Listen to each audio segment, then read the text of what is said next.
እስቲ ለአንድ አፍታ እናስብ።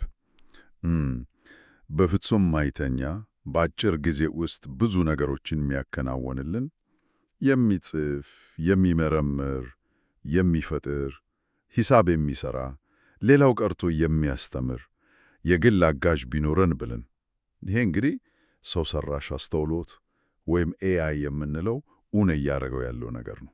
በእርግጥ ሐሳቡ ራሱ እኮ ትልቅ ለውጥ እያመጣ ነው። እና የዛሬው ትኩረታችን ኤአይ እንደ ግል አጋሮ በሚል በተሰጠን ጽሑፍ ላይ ይሆናል። ያው የቴክኖሎጂ በዕለት ተዕለት ተግባሮቻችን ውስጥ እንዴት እንደ ግል ረዳት ሆኖ ሊያገለግል እንደሚችል በጥልቀት እንመለከታለን። አዎ፣ ዋናው ሐሳብ ይኸው ነው። ይህ ቴክኖሎጂ ምን ያህል ተግባራዊ ሊሆን እንደሚችል ማየት። እሺ፣ እስቲ መነሻ እናደርግ። በጽሑፍና በመልእክት ልውውጥ እንጀምር። ያው አብዛኛው የቢሮ ሥራ ወይም የግል ግንኙነት በጽሑፍ ላይ ነው አይደል? ኤአይ እዚህ ላይ ምን ያህል ሊያግዝ ይችላል? ጽሑፉ ምን ይላል? የጽሑፉ ትንታኔ እንደሚያሳየውማ እዚህ ላይ ያለው አቅም በጣም ሰፊ ነው። ከቀላል ኢሜይል ምላሾች ጀምሮ ውስብስብ የሆኑ የሥራ ማመለከቻዎችን መነሻ ጽሑፍ እስከ ማዘጋጀት ወይም ደግሞ ለደንበኞች የሚላኩ ሙያዊ ምላሾችን ለመቅረጽ ከፍተኛ እገዛ ያደርጋል። ሐሳቡን መስጠት ብቻ በቂ ሊሆን ይችላል ማለት ነው። ይሄ ማለት ለምሳሌ አንድ አነስተኛ ንግድ ያለው ሰው የግብይት ዕቅዶችን ለመጻፍ ወይም ወራዊ ሪፖርቶችን ለማዘጋጀት በቀላሉ ሊጠቀሙበት ይችላል። ይሄ የባለሙያዎችን ፍላጎት ይቀንሳል ወይስ አብረው የመስራት ባህልን ያመጣል? ጥሩ ጥያቄ ነው።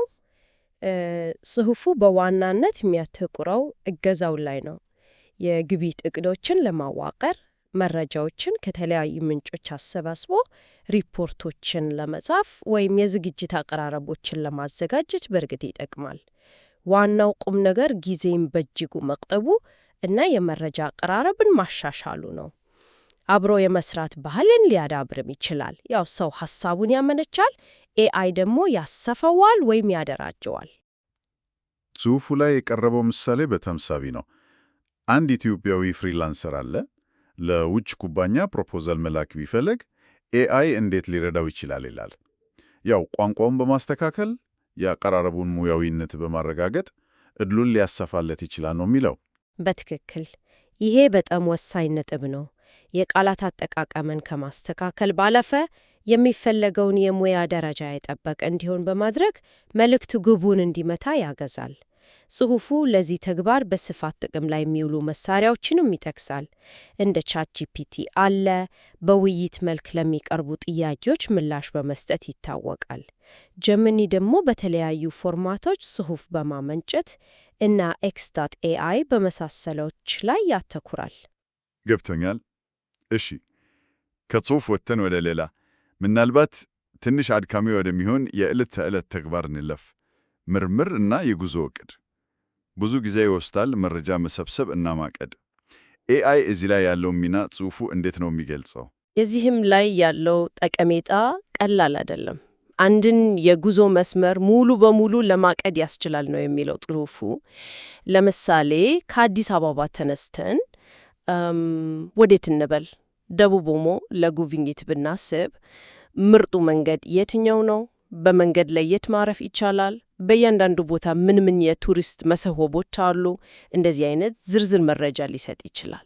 የሆቴል ዋጋዎችን ማነጻጸርስ ወይም ስለ መድረሻ ቦታዎች ዝርዝር መረጃ ማግኘት፣ ያው አብዛኛውን ጊዜ ብዙ ድረገጾችን መጎብኘት ይጠየቃል። ይሄ ልክ ነው።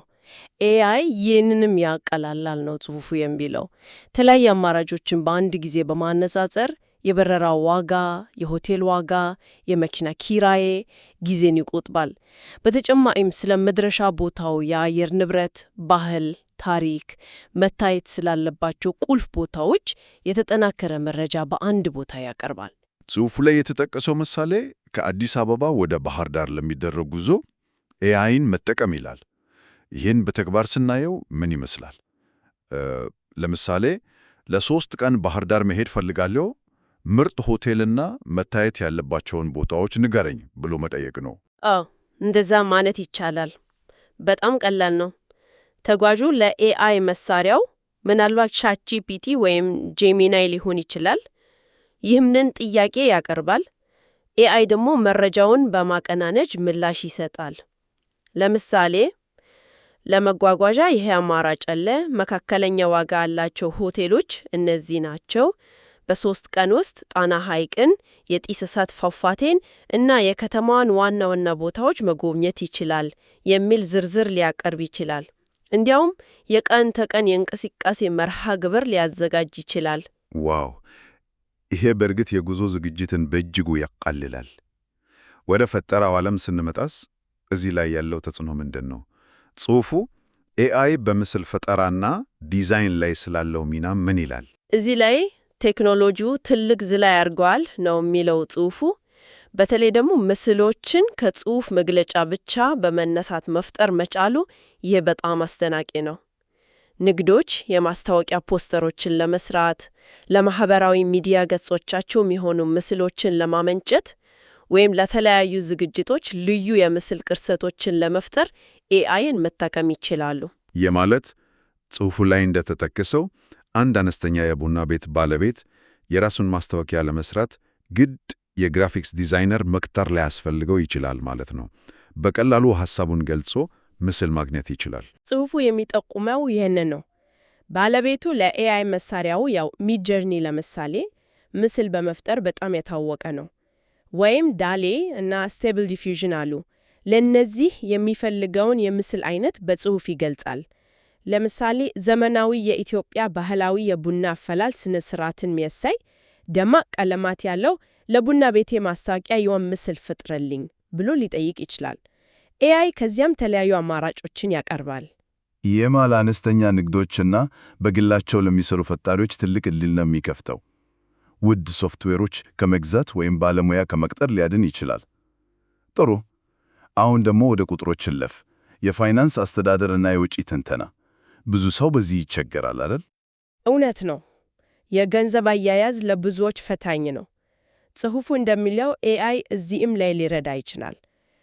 ወርሃዊ የወጪ ዝርዝርን ብንሰጠው ማጠቃለያ እንዲያዘጋጅልን፣ በጀት እንድንቆጣጠር እና ገንዘባችን በብዛት ወዴት እየሄደ እንደሆነ ለመተንተን ያግዘናል። ጽሑፉ ላይ የቀረበው ምሳሌ አንድ ቤተሰብ የኤሌክትሪክ እና የውሃ ፍጆታ ክፍያዎች ለመከታተል ኤአይን ስለመጠቀሙ ይናገራል። ይሄ በትክክል እንዴት ነው የሚሰራው? ዳታውን ለኤአይ መስጠት ነው። አዎ፣ ጽሑፉ የሚያሳየው እንደዛ ነው። ቤተሰቡ የወርሃዊ ፍጆታውን እና ክፍያውን ለምሳሌ በኤክሴል ወይም መሰል ስፕሬድሺት ላይ ይመዘገባል። ከዚያ ይህን ዳታ ኤአይ ማንበብ ለሚችል መሳሪያ ለምሳሌ ቻትጂፒቲ ከስፕሬድሺት ጋር መስራት የሚችለው ስሪት አለ፣ ለሱ ይሰጠዋል። ባለፉት 6 ወራት የወጣውን የውሃ እና መብራት ወጪ አዝማሚያ አሳየኝ፣ ከፍተኛው ወጪ መቼ ነበር፣ አማካይ ወጪ ስንት ነው ብሎ መጠየቅ ይችላል። በተጨማሪም እንደ ጀሚናይ ያሉ መሳሪያዎች የፋይናንስ ነክ ጥያቄዎችን በቀጥታ ለመመለስ ይረዳሉ። ለምሳሌ ስለተለያየ የቅጥባት ስልቶች ወይም ቀላል የኢንቨስትመንት አማራጮች መሰረታዊ መረጃዎችን ለማግኘት ሊጠቅሙ ይችላሉ ይላል ጽሑፉ። ይህ ጠቃሚ ነው። የፋይናንስ ዕውቀትን በራሱ መንገድ ሊያሳድግ ይችላል። ወደ ትምህርትና መማር ዘርፍ ስንመጣስ ጽሑፉ ኤአይ ለተማሪዎችና በአጠቃላይ ለመማር ፍላጎት ላላቸው ሰዎች ያለውን ጠቀሜታ እንዴት ይገልጸዋል? እጅግ በጣም ሰፊ ነው የሚለው። ተማሪዎች ለትምህርታቸው ነክ ጥያቄዎች ፈጣን ምላሽ ለማግኘት ረዣዥም ጽሑፎችን ወይም የምርምር ወረቀቶችን ለማጠቃለል እንዲሁም ለፈተና ዝግጅት የሚረዱ ቁልፍ ነጥቦችን ወይም የመሸመጃ ካርዶችን ለመፍጠር ሊጠቀሙበት እንደሚችሉ ያትታል። ስለዚህ አንድ ተማሪ ለታሪክ ፈተና ሲዘጋጅ ለምሳሌ ስለ አንድ የታሪክ ዘመን ቁልፍ ክስተቶችን እንዲያጠቃልልለት ወይም ጠቃሚ ቀኖችን ያዙ ፍላሽ ካርዶች እንዲፈጥርለት ኤአይን መጠየቅ ይችላል ማለት ነው። ይሄ ከኢንተርኔት ፍለጋ በምን ይለያል? ልዩነቱ ኤአይ መረጃውን ከማቅረብ ባለፈ በተፈለገው መንገድ አደራጅቶ እና ቀናብሮ መስጠቱ ላይ ነው። ለምሳሌ ጥያቄው የአጼ ቴዎድሮስን ዘመን ቁልፍ ክስተቶች በ5 ነጥብ አጠቃልል ከሆነ ኤአይ ይህን ያደርጋል። ፍላሽ ካርድ እንዲሰራ ከታዘዘም እንዲሁም ጽሑፉ እንደ ቻትጂፒቲ ያለው መሳሪያ የስተዲ ሞድ አማራጭ ሊኖረው እንደሚችል ወይም እንደ ኩዝለት ኤአይ ያሉ ለዚሁ ዓላማ የተሰሩ መተግበሪያዎች እንዳሉ ይጠቅሳል። ጀሚናይ ደግሞ ውስብስብ ጽንሰ ሐሳቦችን በቀላሉ ለማስረዳት ወይም ተለያየ አመለካከቶችን ለማቅረብ እንደሚረዳ ይገልጻል። ይሄ የመማር ሂደቱን በእጅጉ ሊያግዝ ይችላል። የግል ፍላጎት እና ፍጥነትን ያማከለ የመማር ተሞክሮም ይፈጥራል። በመጨረሻም ምናልባትም ብዙዎችን በአንድ ጊዜ የሚያስደምመውም ትንሽ ስጋት የሚፈጥረው የፕሮግራምን ላይ መተግበሪያ ፈጠራ ዘርፍ ነው።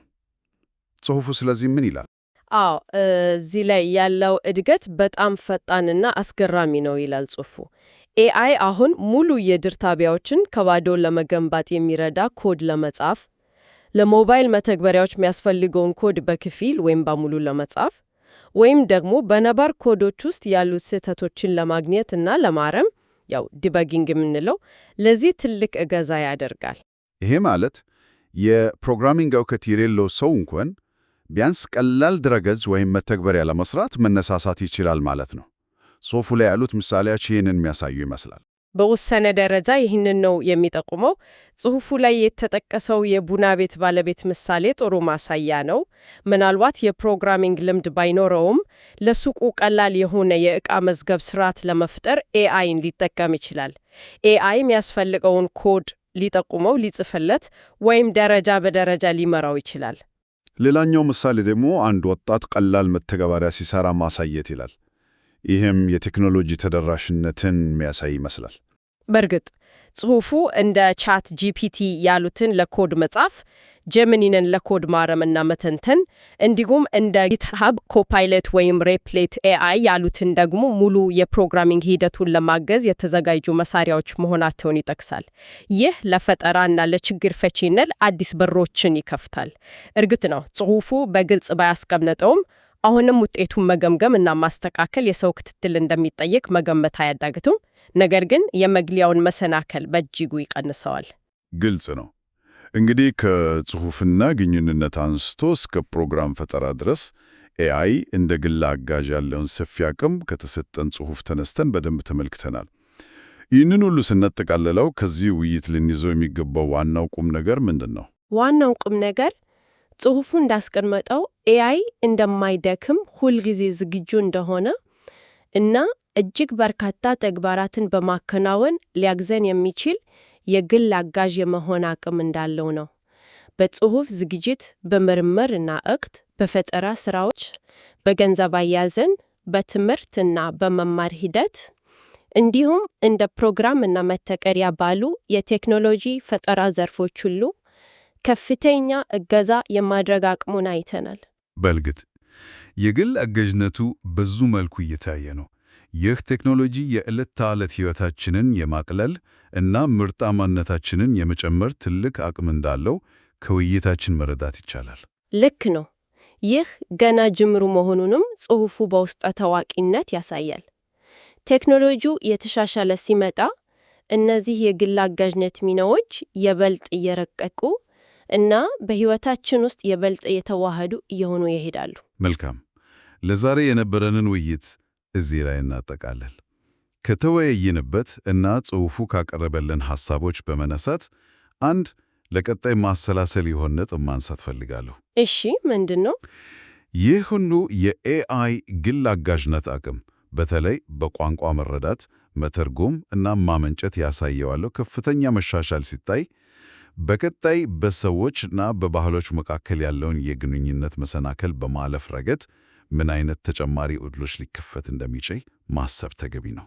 ቴክኖሎጂው የቋንቋ ድንበሮች በማፍረስ የጋራ መግባባትን የማሳደግ አቅሙ ወደፊት ብዙ ሊባልለት የሚችል ከዚህ ጽሑፎች በሰፊው ሊጠና የሚገባው ጉዳይ ይመስለኛል።